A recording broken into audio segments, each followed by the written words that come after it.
Саламатсыздарбы, урматтуу радиочулар, кутмандуу күнүңүздөр менен парламент радиосунда күндүн тартибинде программасы. Бүгүн Ыйман Нуру фракциясы кезектеги фракция отурумуна чогулуп, анда адабият тармагына өзгөчө көңүл бурду. Бул багытта маалымат алуу үчүн ушул иш-чаранын катышуучулары мыкты кыргыз элинин жазуучуларын студияга да кабыл алуудабыз. Кеп кезеген сиздерге берердин алдында өзүңүздөрдү тааныштырып кетишиңиздерди суранат элек. Саламатсыздарбы? Мен Меңди Мамазайырова, кыргыз эл акыны. Бүгүнкү бизде жогорку кеңештеги Ыйман Нуру фракциясынын жетекчиси Нуржигит Кадырбековдун уюштурушу боюнча ушул бир жакшы жыйын өттү да. Бул жыйында дегеле мынау үстүбүздө келаткан 100 жылдыктын алкагында эмне болуп жатат? Биздин маданият чөйрөсүндө, дегеле адабият чөйрөсүндө эмне болуп жатат? Биздин маданияттын, адабияттын чөйрөсүндөгү жаңылыктар, жана ошондой эле эмне болуп тургандыгын келечегине кандайдыр колго алыш кылып жардам берүү биз менен иштешибиз үчүн ошол фракциянын жетекчиси чакырган экен. Мында илимпоздор, академиктер, жазуучулар, журналисттер дегендей келип катыштык. Ар бирибиз өзүбүздүн көйгөйлөрүбүздү жана жетишкендиктерибизди айттык.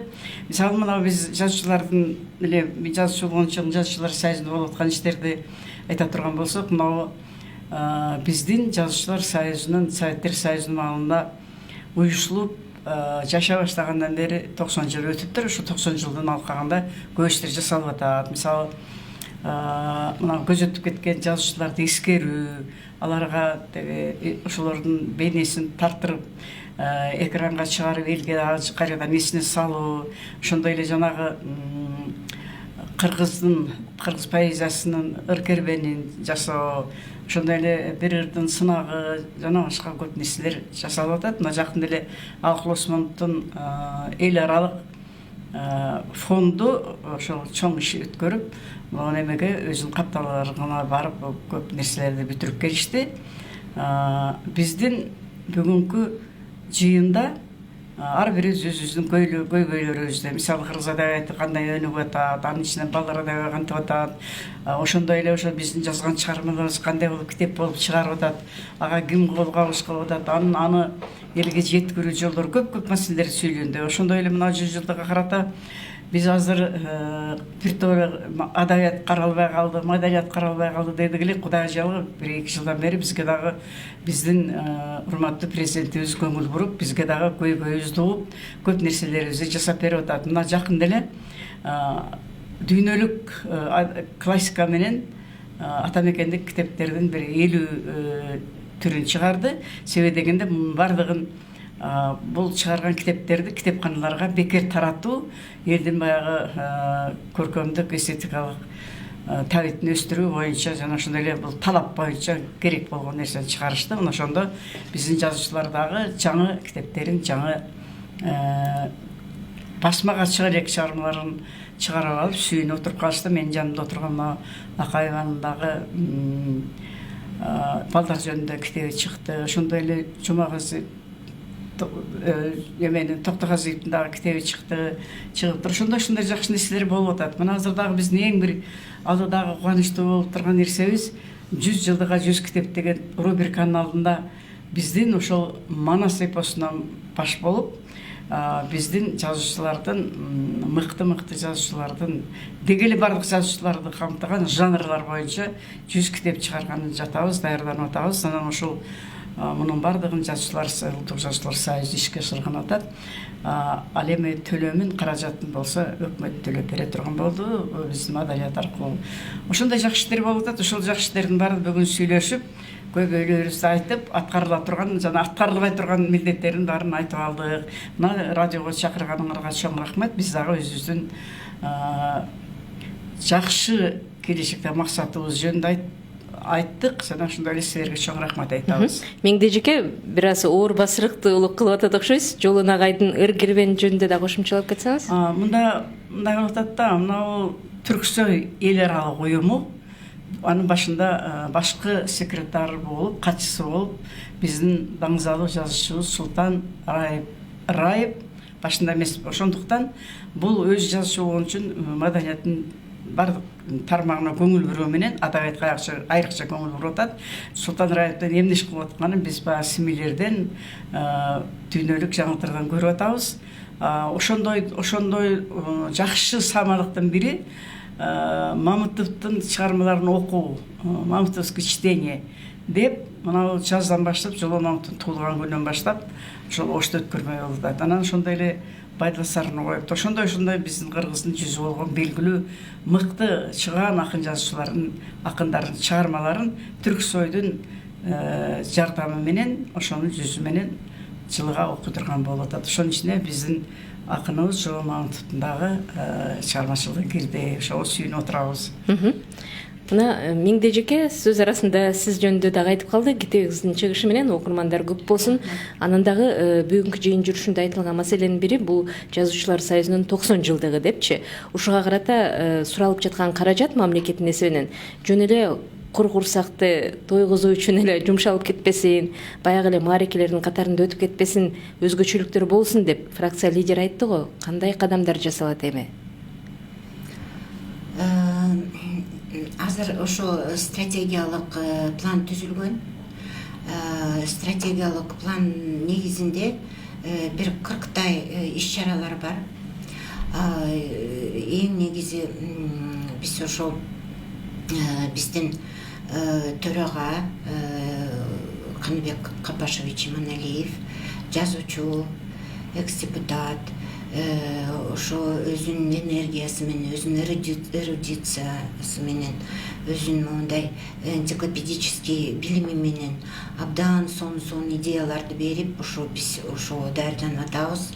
Анан ал биздин стратегический иш-чаралар немеге сайтка жарыяланат.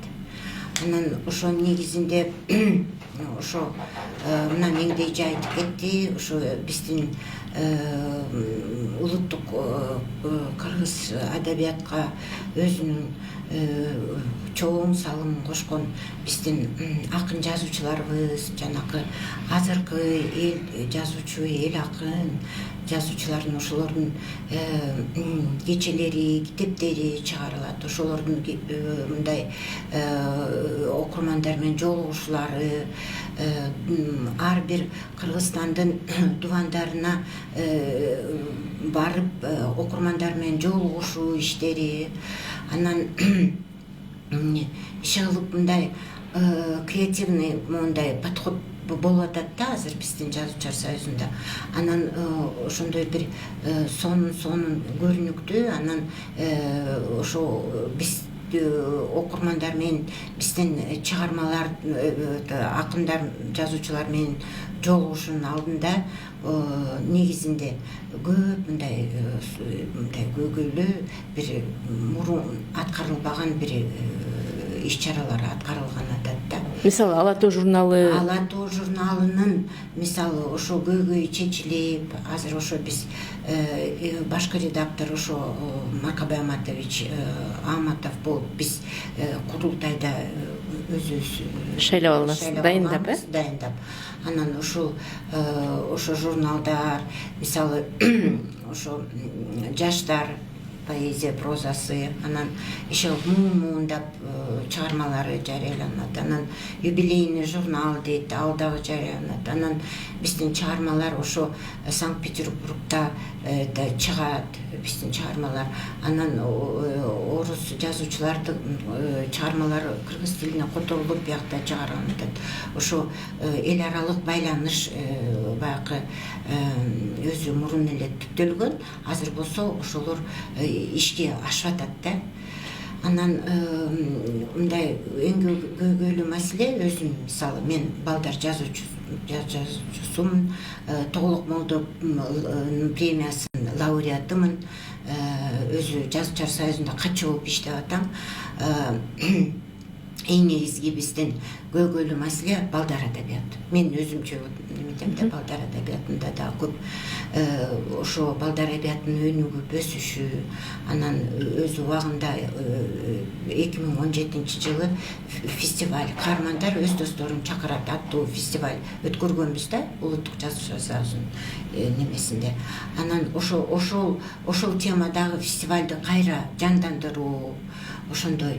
Анан фестиваль негизи тегерек стөлдөр, азыркы ошо адабияттын көйгөйлүү маселелери, ошо анан эң негизгиси бул аудиокниганы ошо Канбек Капашевич өзү жетектеп ошо аудиокнига чыксын. Биз дүйнөгө тарасак, ошо биздин чыгармаларыбыз ошондо кыргыздардын тараганы болот деп ошондой мен ошо Демилгелер көтөрүлүп атат. Көтөрүлүп атат. Ошентип анан жакшы иштер болуп атат. Бул аудиокнига боюнча бул Гүлзат Станалиева биздин улуттук жазуучулар союзунун мүчөсү, өзү кандидат наук, ошо көп ошо иш алып барып атат ошо. Анда сөздү улап кетесиз. Гүлзада Станалиева, филология илимдеринин кандидаты, доцент. Бүгүнкү ушул жогорку кеңеште депутаттар менен жазуучулар союзунун негизинде акын жазуучулардын жолугушуусу абдан көп маселени мындай ачыкка чыгарып, анан ошол кандайдыр бир алдыбызга мындай картаны көрсөткөндөй болду да. Анан Нуржигит Кадырбекович өзү жыйналыштын башында мындай деп айтты да, Кыргызстан азыр спортсмендери менен дүйнөгө таанылып атат. Анан бирок акын жазуучуларыбыз бүгүнкү күндө бул багытта бир аз солгунураак болуп жатат иштери дегендей мааниде бир сөз сүйлөндү. Мен ушул багытта жыйында да сөз сүйлөдүм. Анан азыр дүйнөдө эл аралык ушул адабият боюнча аябай көп премиялар бар да, сыйлыктар бар, конкурстар бар. Бизде мына кинорежиссерлор кинолору менен чыгып атат, эл аралык фестивалдарга катышып абдан абройлуу сыйлыктарды алып келип жатышат да. Бирок акын жазуучуларга бир аз кыйын болот. Бул акын жазуучулардын өзүнүн эле бир жеке түйшүгү бир күнөөсү эмес. Бул жерде акын жазуучулар китебин чыгарат, ага каражат кетет, аны кайра сатуу иштери да өзүнүн мойнунда калды бүгүнкү күндө. Андан тышкары ал дагы котормочуларга котортуп, анан баягы конкурстарга катышыш үчүн ошол премияга бир жолдомо алып, өзүнүн багыты менен барыш өтө кыйын да. Анын үстүнө бизде мисалы орус тилине которууда көп деле маселе жок. Ошондой эле түрк тилине да которуу мындай жолго коюлуп келип атат, бирок англис тилине которуу чоң маселе. Биз өткөндө мына 2 жыл мурун Гёте институту менен иштештик. Ошондо подстрочниктерди которуп беришти биздин немис тилден берген мугалимдер, биздин ырлардан.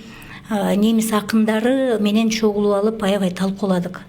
Ошол казак акындары, өзбек, түркмөн, тажик, Борбор Азия, кыргыз акындары, анан ошолордун кайра немистердин ырларын биз котордук да. Ушундай бир өз ара байланышта кызматташуу багытында бир иш болду. Ошондо мен ушунчалык котормо, казактар башкача которуп койду, мисалы немис акындарын, биз башкача которулуп калган.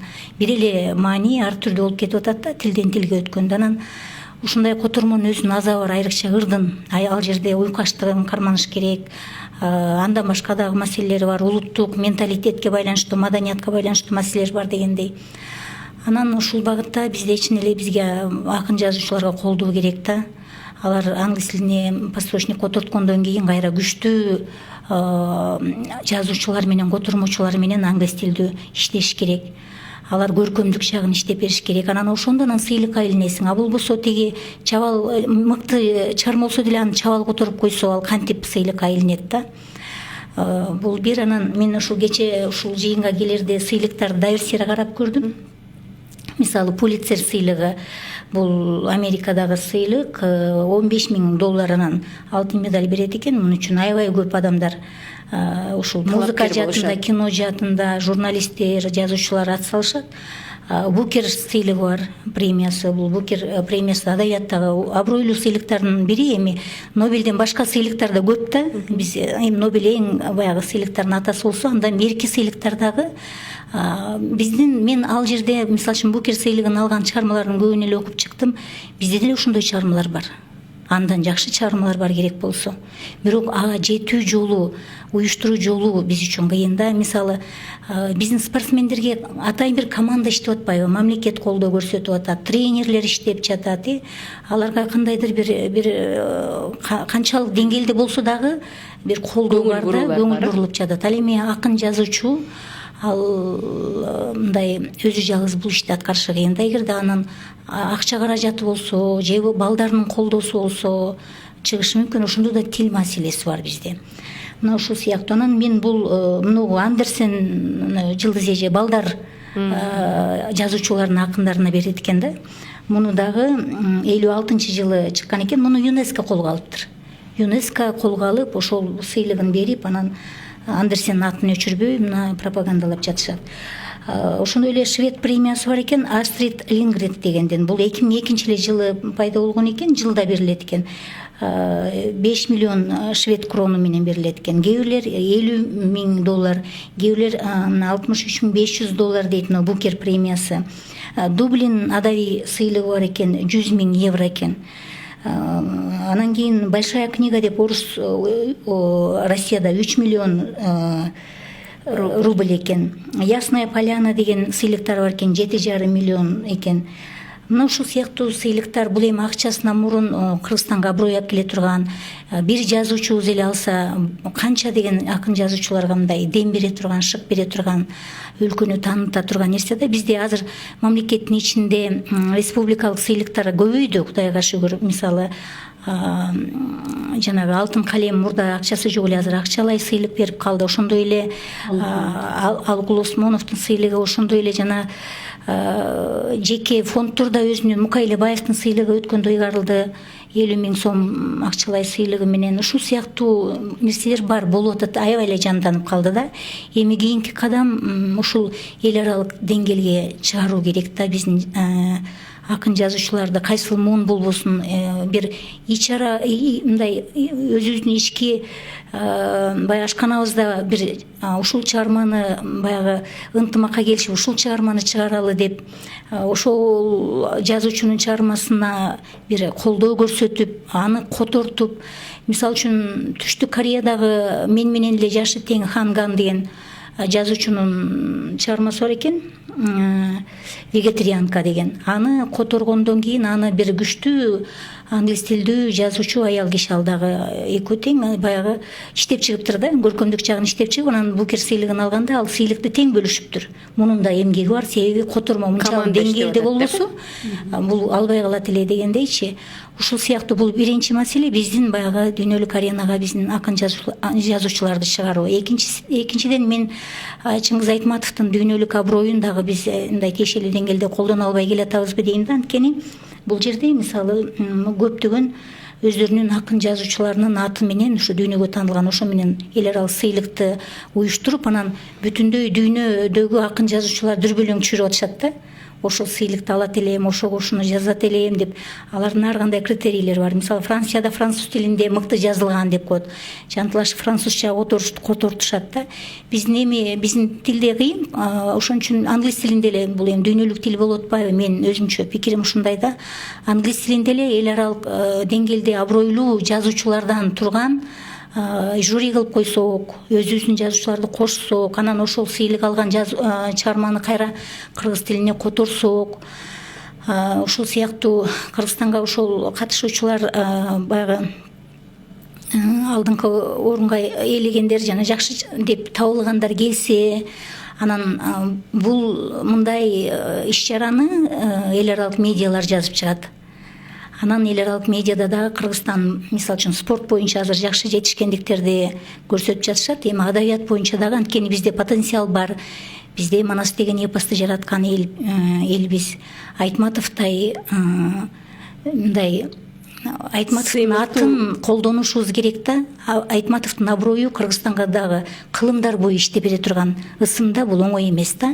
Мына ошону колдонушубуз керек. Мисалы өзбектерде азыр Алишер Наваи сыйлыгын уюштурабыз деп уюштурулду да окшойт. Ошол ушул сыяктуу нерселер болуп атат да. Ушул багытта Жогорку Кеңештин депутаттарынын демилгеси менен мисалы Чыңгыз Айтматов атындагы эл аралык сыйлык бар биздин кыргыз 2013 жылы Шайлообек Дүшүев, кийин окумуштуулардан Абдуллажан Акматалиевке ыйгарылды да. Бул дагы жакшы бир кадамдардын бири болуш керек. Эл аралык, бирок бул карабайсызбы, Кыргызстан ичинен көп чыкпай атабыз да. Же болбосо түрк дүйнөсү деп чектелип калып атат да. Айтматов деген масштабы чоң да. Ошол жана Букер сыйлыгындай, Пулитцер сыйлыгындай мына дүйнөгө жарыялардын бардыгын берип, жазуучулар союздары бар да дүйнөдө да ушундай бирикмелер бар. Ошолорго чейин жарыяларды жеткирип, Айтматовдун атын дагы даңазалап, анын баягы чыгармачылыгына кызыгууну дагы күчөтүп, ал эми биздин милдет да. Айтматов өзү үчүн, биз үчүн бардык нерсени жасап кетти. Андан аркысын андан өзүбүз алып кете турган нерсе да. Мен ушуну айткым келет. Албетте баягы 2013 жылы чыккан экен, депутаттар колдоп, ушул сыйлык $30 000 деп жүрөбү. Сыйлык эмесе приз фондусу. Бул аябай жакшы, бирок мунун масштабын дагы чоңойтушубуз керек. Балким жоосун кайра карап чыгышыбыз керек. Бир чыгармага бериле турган кылышыбыз керектир. Балким ушундай жактары бар да. Манасчылар келсе, мисалы Саякбай Каралаев атындагы эл аралык сыйлык болсо дейт, минтип Айтматовдун эл аралык сыйлыгы бар дегендейчи, негизи ушинтип биз өзүбүздүн ички казаныбызда кайнай бербей, жанагындай эл аралык адабият ашканасына дагы өзүбүздүн менюбузду сунуштасакпы деген нерсе болуп атат окшойт. Анан кийин сизди билебиз, мисалы бир гана жогорку окуу жайларында эмгегиңизди алып көрө турган болсок, бир топ кандидаттык эмгегиңизди жактоого себеп болгон бир топ китептерди жарыкка чыгардыңыз дегендейчи, бүгүнкү жыйын жүрүшүндө жана жаш акыныбыз Алтынбек мырза да айтып кетпеди, мисалы балдарга окутайын десең пиязды кандай туурап бериш керек, аны жанагындай башка тамактын түрлөрүнө аралаштырыш керек деген сыяктуу ушул балдарга окутуп аткан эмгектер бүгүнкү күндө кандай бааланат? Сиз балдар жазуучу экенсиз, сиз болсо жогорку окуу жайына сабак берет экенсиз. Кошумчалап кетсеңиздер. Жылдыз эже жакшы айтат болуш керек, бирок мен өткөндө 2 жашар небереме китеп дүкөндөрүнөн китеп издеп таппай койдум да. 2 жашар бала тамга тааныбайт да. Ага бирок кыргызча кичине 1-2 сөз эле жазылган орусча китептер аябай сонун экен. Жасалгасы башкача да. Ошондой китептер жок экен, бул да чоң каражат. Анан бир кыз да ошондой китеп даярдапты, бирок ал Кыргызстандын басмаканалары андай чыгара албайт экен деди, ошо раритеттеги жана Россиянын китептериндей. Аны Кытайга заказ бериш керек экен дейт. Кытайга заказ берейин десем, эң минимум 2000 заказ кыл деп, аябай чоң акча экен дейт да. Ушундай мен өзүм жеке көргөн практикамда ушундай. Балдарыма кичине кезинде мисалы комикс алып берчүбүз да. Азыр ошонун ролун аткара турган мисалы Байчичекей деген сыяктуу журналдар деле болчу эле да. Бирок ошону да колдоно албай атабызбы дегеним да. Бул мындай өзү көйгөйлүү нерсе да. Бизде кыргыз балдар адабиятында көбүнчө бул мындай мисалы 5-тен ошо 12 жашка чейин көбүрөөк да китептер. Өспүрүмдөргө китептер аз, абдан аз да. Анан баягы азыркы ушу турмуштун талабында туура айтып атат Гүлзада, 1 жаштан азыркы талапка жараша балага төрөлгөндөн баштап китеп окуп бериш керек экен. Мисалы ошондой. Мисалы төрөлгөндөн баштап бир энциклопедияларды окуп берсең, андан кийин анан уже китепке бала өзү жакын болот, э? Капындайынан эле бардык нерсе жагат да. Эми китепти деле берсең жагат, оюнчукту деле берсең, идишти деле берсең, тамакты бар жагат да. Ошондуктан бирок биз ошондо китепти чыгарганда 1 жашка, 2 жашка, 3 жашка, 4 жашка, 5 жашка чейин алар бул мындай самолетто учат да, мындай өзү балдар бат өсөт да. Ошон бизде ошо 1 жашка, 2 жашка, 3 жашка китептер азыраак болуп атат. Мына мен азыр бир китеп ушунчалык суранып неметип атат да, бир китеп чыгарып атам өзүмдүн каражатыма, Алатай деген. Ошо Алатай деген китеп 3 жаштан 2 жаштан окуп берсе болот да. Ал атай это Акылбистин баласы жөнүндө. Ошондой эми кичинекей балдар бул айван жаратылыш менен болгон мамиле. жаратылыш менен, жаныбарлар менен, курт кумурскалар менен ошого жакында, ошолорду өзүнүн образын ошого неметет да, чаптап коет да. Ошондуктан ошого көңүл буруш керекпиз да. Мен бүгүн ушу фракцияда өзүмдүн выступлениямда ушуну айтып бердим. Кыргыз тилин үйрөтөм десем, мына бизде 6 миллион болсок, эми 3 миллион көп жакшы сүйлөбөйт кыргызча. 6 миллион тең кыргызча сүйлөш керек. Туурабы? Мындай өзүбүздүн эмебизде да. Мисалы биз Англияга барганда англисче тилди, бизде кыргыз тилди билишпейт, англис тил менен сүйлөшөбүз да. Ошондуктан Кыргызстанда кыргыз тилин билиш керек да. 6 миллион тең адам. Кантип үйрөтөбүз? Төрөлгөндөн баштап балдар адабиятты өнүгүш керек. Анан ошонун алкагында мисалы биздин Байчичеки журнал, традиционный Байчичеки журнал, Токтосун кыргыз эл акыны Токтосун Самудинов ал журналды 47 жылы Жетектеп турду. Жетектеп сонун бир даражага алып келди да. Аякта алипе кереги жок. Ошо журналды алып эле кыргыз тилди үйрөнсө болот. Аякта ушунчалык кыргыз мындай жатык тил менен балага жарашыктуу, балага түшүнүктүү сөз менен жазылган ырлар, аңгемелер, жомоктор, анан мындай неме табышмактар сонунда. Анан ошо дагы вот Токтосун Самудинович эми ишин өткөрүп бериптир. Ошондо да мен бүгүн мындай өзүм абдан ичим ачышып атат да. Мен ойлогом ошо Токтосун Самудинович бир 100 жашка чейин ушуну жетектесе деп. Мындай ушунчалык биз бул журнал өзү мындай биз ошону менен чоңойбуз. Биз ошону менен кыргыз тилин үйрөнгөнбүз. Мен ушуга чейин ар бир номерин чыккан номерин окуп чыгам да. Ошондуктан бул өтө маанилүү, убагында 30 жылы бизге ошо көп жардам берип жүргөн журнал. Мисалы азыр алипе жазган биздин мугалимдер же пособие жазган немелер баардыгы ошо журналдан өзүнүн немесин алат да, материал алат. Рахмат, атайын убактыңыздарды бөлгөнүңүздөр үчүн. Мына жогорку кеңеште бүгүн Ыйман Нуров фракциясы ушундай адабият тармагына өзгөчө көңүл бурду. Ал жыйынга келип катышкан депутаттардын дагы бири Мирлан Самыйкожо жакшы демилге көтөрүп атам деп айтты. Мында социалдык саясат боюнча комитет жалпы адабияттындагы, маданияттындагы кыскасы бардык тармакты бириктирип карап келген болсо, өзүнө тиешелүү социалдык жактан, ошонун ичинде социалдык жана адабият комитети деп атоо сунушталып атат деди. Ылайым эле ишке ашып калсын деп тилек кылалы. Сиздердин ишиңиздерге ийгилик, калемиңиздерге кайраттуулук тилейли. Кажыбастан дагы да элге кызмат кыла бериңиздер. Урматтуу радиочулар, өзүңүздөр уккандай бүгүн Ыйман Нуров фракциясы адабият тармагына өзгөчө көңүл буруп, мыкты деген кыргыз жазмакерлерин чакырды. Ошонун ичинде мыйзам менен иштеп келген, ошондой эле калемдин дагы курч таптаган биздин Жедигер Салаев агайыбыз дагы ушул мыйзам долбооруна тиешелүү болгон бир топ сунуштарын айтты. Аны Ыйман Нуров фракциясынын жыйынынан угууга чакырмакпыз. Саламатта болуңуздар.